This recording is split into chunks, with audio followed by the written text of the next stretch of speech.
Welcome to Abhinav Bharat. నేను journalist Ravichandra. Nakkapalli bulk drug పార్కుకు ఇప్పుడు ఒక రాజకీయ రంగు పులుముకుంటుంది. 40 రోజులుగా ఇక్కడ బల్క్ డ్రగ్ పార్క్ ఏర్పాటు చేయొద్దు అని చెప్పి రాజయ్యపేటకు చెందినటువంటి మత్స్యకారులు ఇక్కడ తీవ్ర స్థాయిలో ఆందోళన చేస్తుంటే నిజంగా వాళ్ళను పట్టించుకునే వాళ్ళు పూర్తిగా కరువయ్యారని చెప్పుకోవచ్చు.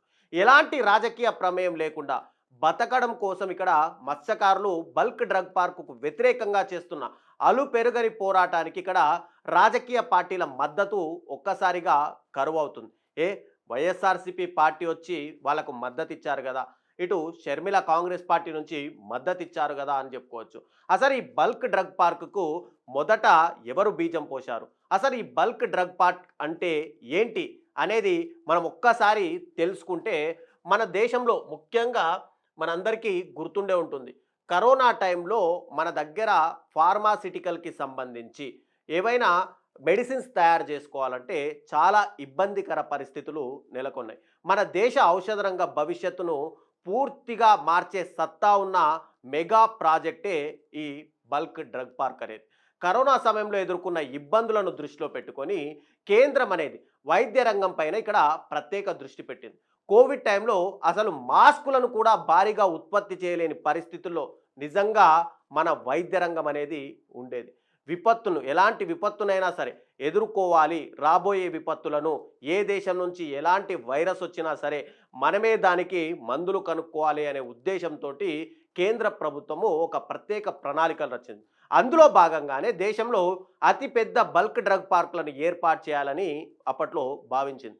దీనికోసం ఏం చేసిందంటే వివిధ రాష్ట్రాలకు చెందినటువంటి రాష్ట్ర ప్రభుత్వాలకు కొంతమందికి, అంటే మీ దగ్గర డ్రగ్ పార్క్ ఏర్పాటు చేసుకోవాలని మీకు ఆసక్తి ఉంటే కనుక కొన్ని రాష్ట్రం నుంచి ప్రతిపాదనలు తీసుకురావండి అని చెప్పి కేంద్రం అప్పట్లో వివిధ రాష్ట్ర ప్రభుత్వాలకు చెప్పింది. వాళ్లకు ఆ అవకాశం కల్పించింది. అయితే అప్పట్లో ఆంధ్రప్రదేశ్ రాష్ట్రము, గుజరాత్, హిమాచల్ ప్రదేశ్ లాంటి రాష్ట్రాలు, ఈ 3 రాష్ట్రాలు కూడా కొన్ని ప్రతిపాదనలతోటి కేంద్రం దగ్గరికి వెళ్తే ఆ ప్రతిపాదనలు నచ్చినటువంటి కేంద్రం ఇక్కడ ఆంధ్రప్రదేశ్లోని కాకినాడ దగ్గర ఒక బల్క్ డ్రగ్ పార్క్ ఏర్పాటు చేయాలని చెప్పి నిర్ణయించుకుంది. అసలు బల్క్ డ్రగ్ పార్క్ అని మనం చెప్తున్నాం. అసలు ఈ బల్క్ డ్రగ్ పార్క్ అనేది అంటే ముఖ్యంగా చెప్పుకోవాలంటే ఇది బల్క్ డ్రగ్ ఫార్మా అని చాలా మందికి తెలియకపోతుంది. ఇది ఒక పెద్ద ఫ్యాక్టరీ లేదా ఫార్మాసిటీ లాగా మనకు అనిపిస్తుంది.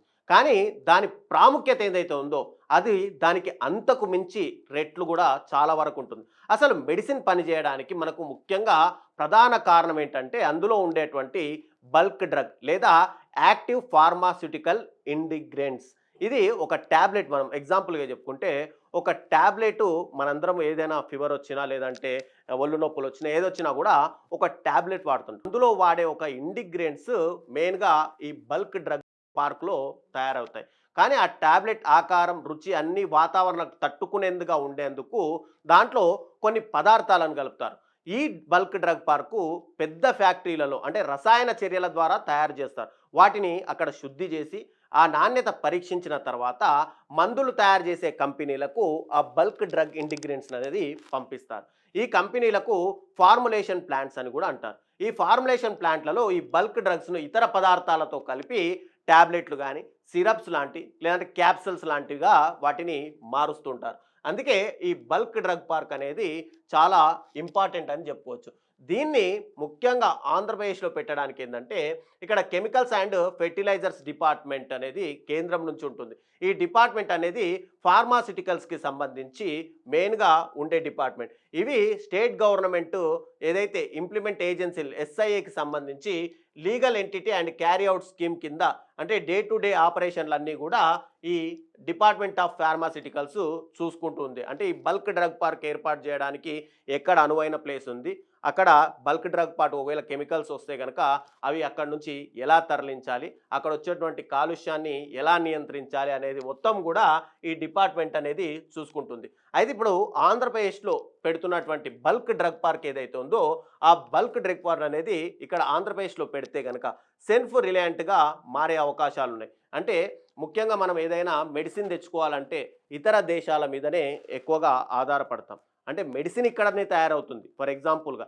కానీ ఏదైతే బల్క్ డ్రగ్ దాంట్లో ఇంటిగ్రెంట్స్ వాడుతున్నామని చెప్పామో అవి ఇతర దేశాల నుంచి మనము ఇంపోర్ట్ చేసుకుంటున్నాం. అలా ఇంపోర్ట్ చేసుకునే దాన్ని ఇక్కడే గనక మనమే తయారు చేసుకుంటే ఆ ఇంపోర్ట్ కాస్ట్ అనేది పూర్తిగా తగ్గిపోయే అవకాశం ఉన్నాయి. ఇక బల్క్ డ్రగ్ ఇండస్ట్రీ అనేది ఇక్కడ చూసుకుంటే down the cost of manufacturing మనమే తయారు చేసుకుంటాం కాబట్టి ఏదైతే ట్యాబ్లెట్కి అయ్యే ఖర్చు ఉంటుందో అది కూడా పూర్తిగా తగ్గే అవకాశాలు ఉన్నాయి. తర్వాత quality of raw material quality కూడా మనం చేస్తాం కాబట్టి ఇది మంచిగా ఉండే అవకాశాలు ఉన్నాయి. ఎందుకంటే ఇతర దేశాల నుంచి వచ్చిన దాంట్లో అక్కడ ఏం యూజ్ చేశారు ఏం యూజ్ చేయలేదు అనేది ఒక డౌట్ క్రియేట్ కాకుండా మన దగ్గరే అవి తయారు చేసుకుంటాం కాబట్టి ఆ డౌట్ అనేది కూడా పూర్తిగా ఇదవుతుంది. తర్వాత ఇవన్నీ కూడా competitive of domestic bulk drug industry ఇది ఇంక్రీజ్ అవుతుంది.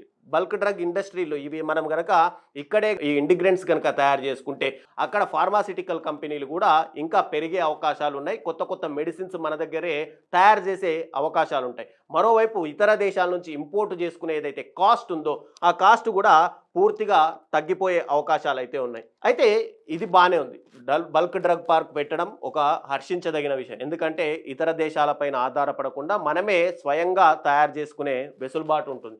కానీ ఈ బల్క్ డ్రగ్ పార్క్ వల్ల చాలా వరకు కెమికల్ కంటమినేషన్ జరుగుతుంది అని చెప్పి అక్కడ ఉన్నటువంటి ప్రాంతాల ప్రజలు రైతులు కూడా తీవ్రంగా నిరసన వ్యక్తం చేస్తున్నారు. ఎందుకంటే ఎన్విరాన్మెంటల్ అంటే వాటర్ కన్జర్వేషన్ కూడా వాటర్ మొత్తం కూడా ఆ ఫ్యాక్టరీ నుంచి వచ్చేటువంటి కెమికల్స్ ఏవైతే ఉంటాయో అవన్నీ కూడా సముద్రంలో కలవడం లేదంటే నదుల్లో కలవడంతో అక్కడ వాటర్ పూర్తిగా దెబ్బతినే అవకాశాలు ఉన్నాయి.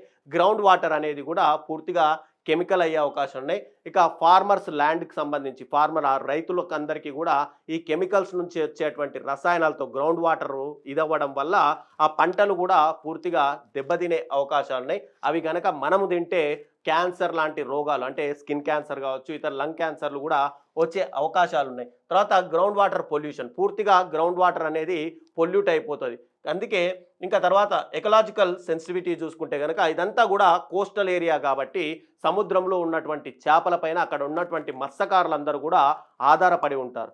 ఇవి వాటర్ కనుక కోస్టల్ ఏరియా కాబట్టి అక్కడ కనుక వాటర్ వెళ్తే కనుక చిన్న చిన్న చేపలు కానీ మత్స్య సంపద మొత్తం కూడా పూర్తిగా అంతరించిపోయే అవకాశం. ఎందుకంటే ఇప్పటికే ఆంధ్రప్రదేశ్లో చూసుకుంటే అటు విశాఖ కానీ శ్రీకాకుళం విజయనగరం ఇటు ఎవరైతే మత్స్యకారులు ఉంటారో వాళ్ళందరూ కూడా మనం సినిమాల్లో చూస్తుంటాం రెగ్యులర్గా కూడా వినుంటాం. ఏ గుజరాత్కో లేదంటే ఇతర రాష్ట్రాలకు వెళ్ళి అక్కడి నుంచి వాళ్ళు కాంట్రాక్ట్ బేస్ల మీద పాకిస్తాన్ వరకు వెళ్ళడం సముద్ర జలాల్లోకి వెళ్ళి దొరకడం బంగ్లాదేశ్ సముద్ర జలాలకు వెళ్ళి దొరకడం. ఎందుకు వెళ్తున్నారంటే ఇక్కడ ఇలాంటి వాటర్ అంటే సరైన చేపలు వాళ్ళకు దొరక్క వాళ్ళకు రాబడి రాక వాళ్ళు దానిపైనే ఆధారపడి ఉంటారు కాబట్టి వాళ్ళ కుటుంబాలను పోషించుకోలేక ఇతర రాష్ట్రాలకు వలసలెళ్ళి అక్కడ మత్స్య సంపద మీద వాళ్ళు ఆధారపడాల్సిన అవసరం వస్తుంది. అందుకనే ఇక్కడ టోటల్గా ఇదేదైతే కాకినాడ దగ్గర ఉన్నటువంటి నక్కలపల్లి విలేజ్కి సంబంధించి ఆ చుట్టుపక్కల 16 గ్రామాల ప్రజలు కూడా ఒక హ్యూజ్ ప్రొటెస్ట్ దాదాపు 40 రోజుల నుంచి వీళ్ళందరూ కూడా ప్రొటెస్ట్ చేస్తున్నారు. మా మత్స్య సంపదని కాపాడండి, మాకు ఇబ్బందులు, మేము దీని మీదే జీవనాధారం పొందిన వాళ్ళము, మాకు ఇది కాకపోతే వేరే పని చేత కాదు కాబట్టి మమ్మల్ని కాపాడండి అని చెప్పి వాళ్ళందరూ కూడా హ్యూజ్ ప్రొటెస్ట్ చేస్తున్నారు.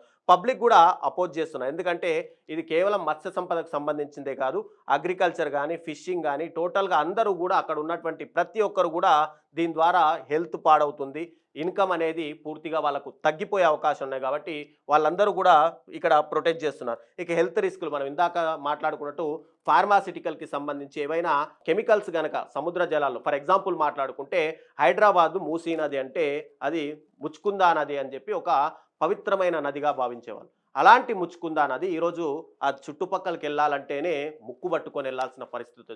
దీనికి కారణం ఎవరు?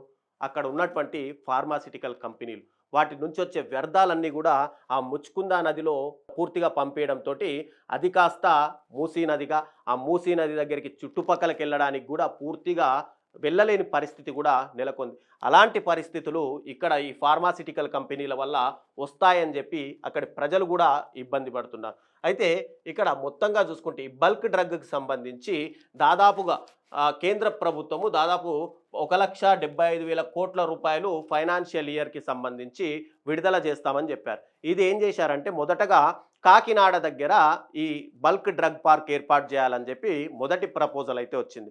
ఆ మొదటి ప్రపోజల్ వచ్చిన తర్వాత అప్పటి ఉన్నటువంటి రాష్ట్ర ప్రభుత్వం దీని గురించి మాట్లాడేటప్పుడు అప్పటి ప్రభుత్వం ఏంటంటే కాకినాడ దగ్గర వద్దు, రాష్ట్రానికి సంబంధించిన భూములన్నీ కూడా నక్కలపల్లి ఏరియాలో ఉన్నాయి కాబట్టి అక్కడ పెట్టండి అని చెప్పి వీళ్ళు ప్రపోజల్ పంపిస్తే తర్వాత అక్కడ ఫ్యాక్టరీని ఏర్పాటు చేయడానికి కేంద్రం ఆర్డర్స్ అయితే ఇచ్చింది. అసలు ఏంటి అనేది మనం చూస్తే కనుక టోటల్గా చూస్తే ఆంధ్రప్రదేశ్ రాష్ట్రము ఇక్కడ ఫస్ట్ బల్క్ డ్రగ్ పార్కుకి సంబంధించి కేంద్రము నీతి ఆయోగ్ పథకం ప్రకారము కొన్ని రాష్ట్రాలకు ఆర్డర్స్ అయితే పంపించింది. దాంట్లో ఆంధ్రప్రదేశ్కి సంబంధించి మొదటగా 2045 ఎకరాలకు సంబంధించి కేపీపురం కోదాడ డిస్టిక్ అంటే ఈస్ట్ గోదావరి డిస్టిక్ అంటే కాకినాడ దగ్గర ఈ ఫ్యాక్టరీ పెట్టాలని చెప్పి ఒక ప్రపోజల్ అయితే ముందుగా ఇచ్చారు. తర్వాత దాన్ని ఇక నక్కపల్లి టోటల్గా ఈ కాకినాడ నుంచి రాష్ట్ర ప్రభుత్వం ప్రపోజల్ పైన నక్కపల్లికి మార్చారు. ఎందుకు నక్కపల్లికి మార్చారంటే అక్కడ రాష్ట్ర ప్రభుత్వానికి సంబంధించిన భూములు ఉన్నాయి కాబట్టి, ప్రభుత్వ భూములు ఉన్నాయి కాబట్టి అక్కడికి మార్చారు. అయితే ఇక్కడ వైఎస్ఆర్ పార్టీ కానీ లేదంటే ఇక్కడ షర్మిల కానీ ఒక్కసారిగా వీళ్ళందరూ మద్దతు ప్రకటిస్తున్నారు. అయ్యో అక్కడ జరగరానిది జరిగిపోతుంది, ఖచ్చితంగా దాన్ని ఆపాలి, మేము మత్స్యకారుల తరపున ఉన్నాము కాబట్టి వాళ్ళందరికీ మంచి చేయడానికి మా రెండు పార్టీలు కూడా నడుము కట్టుకున్నాము, ఇక ఆ ఫ్యాక్టరీ లేకుండానే మేము చేస్తాము అని చెప్పి ఇక్కడ రెండు పార్టీలు చెప్తున్నాయి. అయితే ఇక్కడ గమనించాల్సిన విషయం ఏంటంటే ఇది ఏదైతే ఈ బల్క్ ఫ్యాక్టరీ బల్క్ డ్రగ్ పార్కుకు సంబంధించి సెప్టెంబర్ 2020లో APBDIC formation for bulk drug park implementation ఇక్కడ మొదటగా పార్క్ పెట్టాలి అని చెప్పి సెప్టెంబర్ 2020లో నిర్ణయించారు.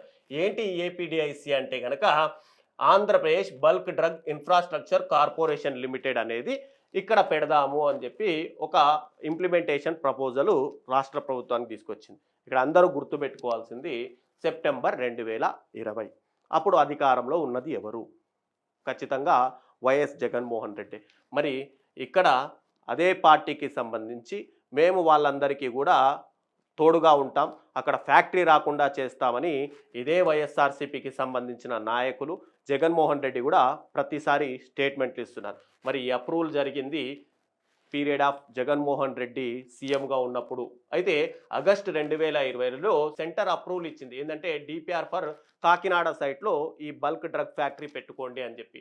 తర్వాత మార్చి 2020లో ఫస్ట్ సెంట్రల్ ఫండ్ ఇన్స్టాల్మెంట్ అనేది రిలీజ్ చేశారు. తర్వాత అక్టోబర్ 13, 2023లో ఏపీ గవర్నమెంట్ ఏంటంటే రిక్వెస్ట్ చేసింది, ఇందాక మాట్లాడు కాకినాడలో వద్దు నక్కపల్లి దగ్గర పెట్టండి అని చెప్పి. అప్పుడు దాన్ని నక్కపల్లికి షిఫ్ట్ చేయడానికి ఇక్కడ స్టీరింగ్ కమిటీ అనేది ఒకటి సెంట్రల్ గవర్నమెంట్ ఒక కమిటీని ఏర్పాటు చేసి నక్కపల్లి దగ్గరకు వచ్చి వాళ్ళందరూ కూడా అక్కడ పరిసరాలను పరిశీలించి ఇదంతా ఓకే పెట్టడానికి అనువైన ప్రదేశం అని చెప్పి ఆ కమిటీ కూడా అప్రూవల్ అయితే ఇచ్చేసింది. తర్వాత సెప్టెంబర్ 22, 2023 ఏపీ గవర్నమెంట్ ఒక జీవో అప్రూవల్ ఇచ్చింది. ఏంటంటే రీలొకేషన్ చేయండి అని చెప్పి ఏపీ గవర్నమెంట్ ఇచ్చింది.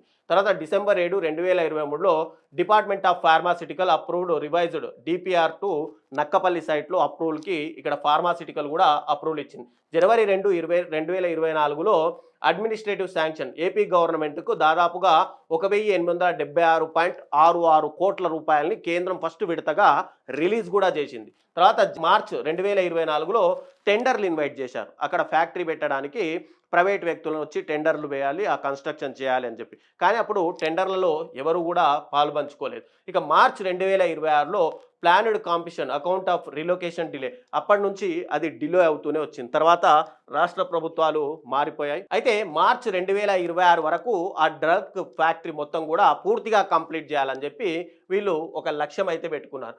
అయితే ఆంధ్రప్రదేశ్ యాజ్ ఇస్తూ టెండర్స్ మళ్ళీ ఒకసారి టెండర్లను అయితే పిలిచింది. కానీ ఇప్పటి వరకు కూడా టెండర్లు అయితే రాలేదు. మరి సెంట్రల్ గవర్నమెంటే దీన్ని టేకప్ చేస్తుందా లేదంటే రాష్ట్ర గవర్నమెంట్ దీన్ని టేకప్ చేస్తుందా అనేది చూస్తే కనుక దీని టార్గెట్ మాత్రం మార్చ్ 2026 వరకు అయితే ఖచ్చితంగా ఉంది.